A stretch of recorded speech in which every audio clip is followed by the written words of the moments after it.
Hello बच्चों, आजकल आप हो रहे हो बहुत परेशान।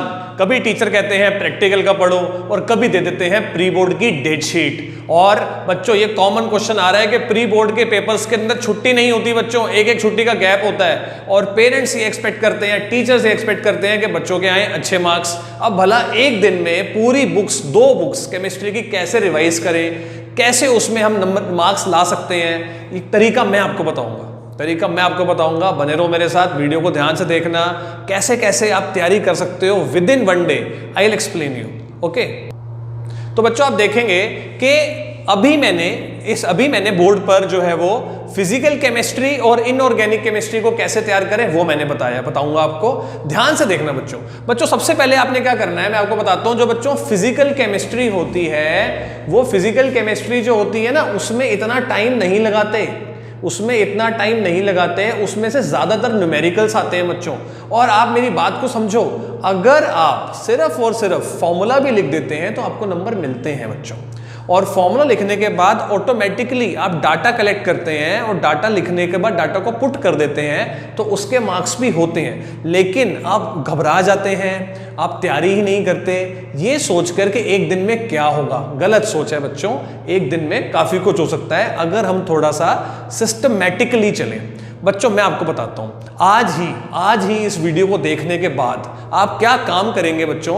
आप एक फॉर्मूलों की लिस्ट बनाएंगे, लिस्ट ऑफ ऑल फॉर्मूलास। और बच्चों खुद बनाना, नेट से मत निकालना, किसी फ्रेंड से मत निकालना, किसी बुक से मत निकालना, सिर्फ एनसीईआरटी और अपना जो आपके नोट्स हैं उसमें से खुद बनाना और हर किसी का मीनिंग लिखना।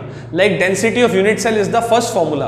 तो डेंसिटी क्या है, डी क्या है, डेंसिटी है, जेड क्या है, यूनिट सेल ज्योमेट्री है, ए क्या है, एज लेंथ है। बच्चों आज की जो क्लास है वो किसी चैप्टर को पढ़ाने के लिए नहीं है, वो एक पर्टिकुलर मोटिव के लिए है, जो कि है how to prepare in 1 day.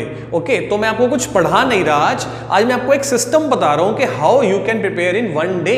Okay, तो उसके लिए बच्चों आज ही आपका पेपर हो सकता है 3-4 दिन बाद, हो सकता है अगले हफ्ते हो, और आपको मिली हो 1 या 2 छुट्टी, हो सकता है 1 छुट्टी भी ना मिली हो।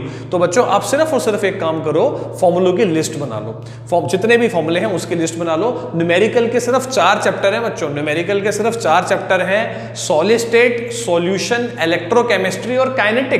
और बच्चों इस बार तो काफी कुछ डिलीटेड है, तो आपके लिए मुश्किल नहीं होगा फॉर्मूलों की लिस्ट बनाना। जहां पर भी आपने ट्यूशन पढ़ी, जहां पर भी आपने क्लासेस ली, फॉर्मूलों की लिस्ट बना लो, लेकिन according to new syllabus, updated syllabus. Like kinetics chapter में एक्टिवेशन एनर्जी का टॉपिक नहीं आ रहा। लाइक इलेक्ट्रोकेमिस्ट्री के अंदर भी फेराडे लॉ थोड़ा सा डाइसी है। मुझे उम्मीद है कि फेराडे लॉ पर भी क्वेश्चन नहीं आएंगे, तो आप उसको अभी फिलहाल के लिए छोड़ सकते हो। ऐसे ही सॉल्यूशन चैप्टर में बच्चों वेंट ऑफ फैक्टर का टॉपिक नहीं आ रहा, तो इसका मतलब आपके पास फॉर्मूलेस कम होंगे। आप सिर्फ फॉर्मूलों की लिस्ट बनाना और इन टेक्स्ट के क्वेश्चंस, फॉर्मूलों की लिस्ट बनाने के बाद बच्चों, लिस्ट ऑफ ऑल फॉर्मूलाज के बाद इन टेक्स्ट के क्वेश्चंस ही ट्राई करना, क्योंकि आपके पास सिर्फ एक दिन का होगा। अगर इन टेक्स्ट के क्वेश्चंस हो जाएंगे तो अपने आप बच्चों बाहर वाले क्वेश्चंस भी हो जाएंगे, क्योंकि इन टेक्स्ट क्वेश्चन में से कुछ ना कुछ बोर्ड या प्री बोर्ड में से जरूर आता है। उसके बाद आता है बच्चों डिफेक्ट्स। लाइक मैं कुछ बता रहा हूं, क्योंकि सिर्फ न्यूमेरिकल से तो नहीं होगा ना, कुछ थ्योरी भी पार्ट आएगा बच्चों। तो जैसे सॉलिड स्टेट जैसा चैप्टर में जो ज्यादातर थ्योरी के क्वेश्चंस आते हैं, वो आते हैं कौन से टॉपिक से, डिफेक्ट से आते हैं। उसके बाद बच्चों आप इलेक्ट्रोकेमिस्ट्री के अंदर कंडक्टिविटी, मोलर कंडक्टिविटी के ग्राफ कर सकते हैं, और आप कोलर-राउश लॉ को याद कर सकते हैं। प्लस मत भूलना करना इन टेक्स्ट क्वेश्चंस। इन टेक्स्ट को क्वेश्चंस को सिर्फ देखना नहीं है, उनको अपने हाथ से करना फॉर्मूलों की लिस्ट बनाने के बाद। ओके बच्चों, उसके बाद बच्चों आपने क्या करना है, अगर आप सॉल्यूशन चैप्टर में करेंगे तो मुझे ऐसा लगता है कि ऑस्मोसिस और ऑस्मोटिक प्रेशर में से थ्योरेटिकल क्वेश्चंस बनते हैं ज्यादा as compared to other topics.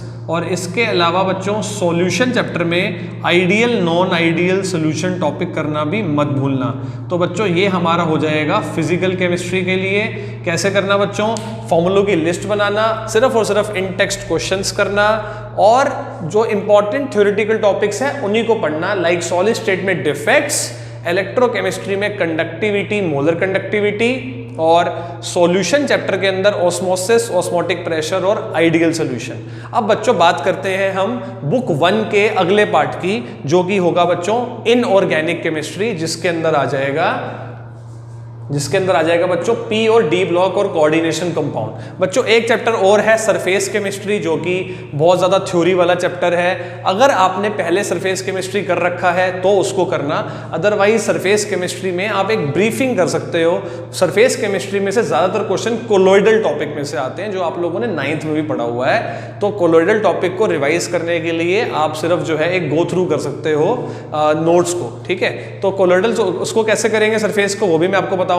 फिलहाल बच्चों आप ये देखो कि आपको जो है वो पीओडी में क्या करना है। अगेन बच्चों give lot of focus to in text questions. In text questions are really important, okay. उसके बाद बच्चों पी ब्लॉक की बैक एक्सरसाइज के क्वेश्चन, बच्चों ये ध्यान रखना, इसको नोट कर लेना। बैक एक्सरसाइज का क्वेश्चन नंबर 4 से 14, बैक एक्सरसाइज का क्वेश्चन नंबर 4 से 14। बच्चों एक गलती कभी मत करना कि एनसीईआरटी को लेके बैठे और पढ़ रहे हो। NCERT is a Bible of chemistry, लेकिन पेपर्स के दिनों के अंदर मैं ये बिल्कुल एडवाइस नहीं करूंगा कि आप एनसीईआरटी को रीड आउट कर रहे हो। नहीं बच्चों, गलत तरीका है। जिस दिन पेपर है उस दिन आपको प्रैक्टिस करनी है क्वेश्चन आंसर्स की, रादर देन कि आप एनसीईआरटी को रीड करो। अभी नहीं, एनसीईआरटी को रीड करने का टाइम था अप्रैल में। यस बच्चों, तो पी ब्लॉक की बैक एक्सरसाइज का क्वेश्चन नंबर 4 से 14 और 23 से 30 ये है बिल्कुल अपडेटेड के अंदर। आप सिर्फ यही क्वेश्चंस करना। पी ब्लॉक चैप्टर के अंदर ज्यादातर क्वेश्चन का answer H bonding, P pi bonding, inert pair effect होता है बच्चों, उसके ऊपर भी वीडियो जल्दी ही बनाऊंगा। उसके बाद बच्चों कोऑर्डिनेशन कंपाउंड को पूरा मत पढ़ना, बैक एक्सरसाइज के क्वेश्चंस भी मत करना, सिर्फ जब आपने पढ़ा था तो रिवाइज करना कि नेमिंग कैसे होती है कोऑर्डिनेशन कंपाउंड्स की, नेमिंग कैसे होती है। इसके लिए चाहे तो आप बैक एक्सरसाइज का क्वेश्चन नंबर 6 और 7 ट्राई कर सकते हो, 6, 7 और 8। आइसोमेरिज्म का टॉपिक इस बार डिलीटेड है, आप उसको मत करना। उसके अलावा बच्चों हाइब्रिडाइजेशन की बहुत प्रैक्टिस करना, इसके ऊपर बैक एक्सरसाइज का क्वेश्चन नंबर 15 है। और क्रिस्टल फील्ड थ्योरी को रिवाइज करना, जो कि इसका लास्ट टॉपिक है। तो इन्हीं टॉपिक्स को पढ़कर आपकी बुक 1 जो है वो ऑलमोस्ट तैयार हो जाएगी बच्चों। इसके ऊपर आपने लगाने हैं मैक्सिमम 2 आवर्स, और ऐसे ही बच्चों इसके ऊपर भी आपने लगाने हैं मैक्सिमम 2 आवर्स। ये मैं ऐसे बता रहा हूं कि सपोज आपकी छुट्टी ही नहीं है, ओके बच्चों। अभी मैं आपको बताऊंगा, नेक्स्ट वीडियो में मैं आपको बताऊंगा कि ऑर्गेनिक केमिस्ट्री 3 घंटे में कैसे तैयार कर सकते हैं। So please share and subscribe.